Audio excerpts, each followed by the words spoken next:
From this to this. Today guys, istoryahan na to about Kai and Jaren, and also the original one, the Kai and Rain. Dagan kay kong nabasa magud sa mga TikTok feed nga gina-try og kanang partner during the concert si Kai and si Jaren. But dagan kay against no sa mga Kai Rain fanatics si Kai and si Rain kay sila mga original one.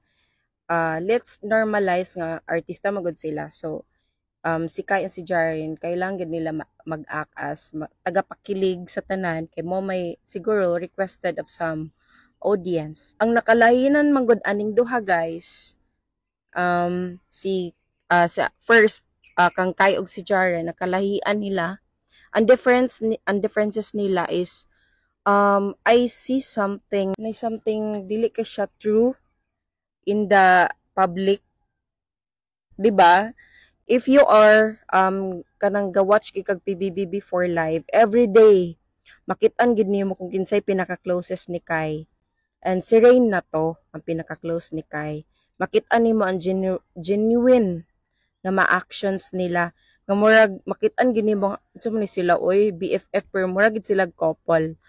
Pero sa mga LGBT dira, 'di ba? Makasense 'di ba? Lahi ra ba gid ang actions biya sa BFF compare sa si tawag ani sa mag-couple. And I see na kanang mas comfortable gid si Kai if kauban ni si Rain compared to Kai and Jaren. So wala siya ka na pabor-pabor kay ako ga watch may kog live before, wala siya pabor-pabor.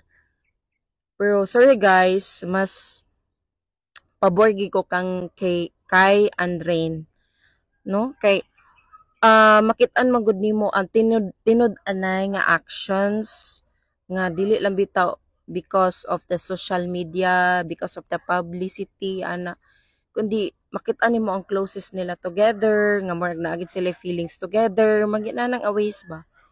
Unlike magud karon is bago pa magud silang Jaren og si Kai, and murag napa sila awkwardness, di ba? Nabantayan ninyo guys, napa sila awkwardness, and because also of the management manang ginatandem sila. But sa magani mga something, mga anything nga mga events nga bisag unsa ilang ipares ana kang Kai or ni Rain, let's support, let's kanang i-build up na lang nato mga positivity thoughts, no? Kay stop bashing na ta guys kay 2025 na. But more to siya guys, ako makaingon, supportahan na lang nato sila together.